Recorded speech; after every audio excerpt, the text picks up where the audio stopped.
Getting through the downtown core can be more and more difficult these days, but there are drivers out there that are trying to skirt the rules in order to avoid some of the congestion, like the vehicle you saw go through the intersection right behind me on King Street at Church. It was 5 years ago when there was a pilot project to try and make sure that transit was getting through this corridor much easier. It seems more and more that's not happening.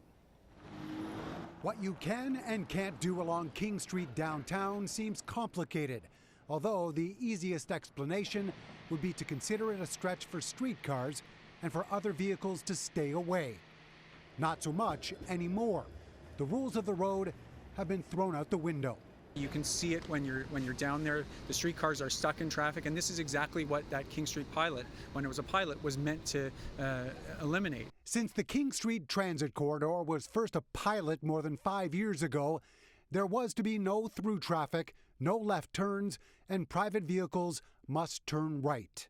CityNews has learned that eastbound travel times from Bathurst to Jarvis during the evening rush hours averaged 19 to 26 minutes before the pilot program in 2017.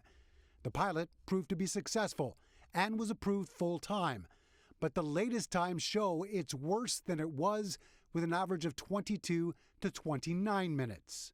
The trip times are either at or slightly worse than they were when we started the project back in 2017, which of course is of great concern. I mean, the whole point was to give streetcars priority through that area.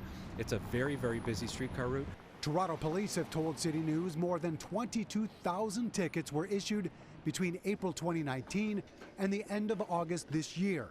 That's more than 5,000 tickets per year for drivers failing to obey the posted signage, like proceeding straight through an intersection, going further through the corridor than is legally allowed. We have to also recognize you need enforcement and you need ongoing maintenance of these assets, or else they will deteriorate and ultimately could end up even being just as bad, if not worse, than the way it was before. How much traffic is moving through the corridor over the last 5 years and how much it's changed, the city isn't saying. Only that the data would be analyzed and it won't be released until early 2024.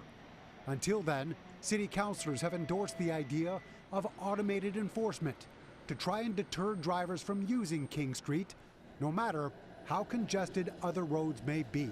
The police are spent in resources, in people resources, and they cannot be in every street corner enforcing traffic enforcement. And this is why I brought a motion for the council at the last meeting to have automated enforcement so that people can respect the rules of the road. Now, the city did provide us with some information. The number of vehicles traveling through all the intersections along the King Street Transit Corridor over the course of the last month. In the East End, we can tell you there's approximately 3,000 vehicles traveling through the intersections. How many are actually breaking the rules, we can't tell. Mark McAllister, City News.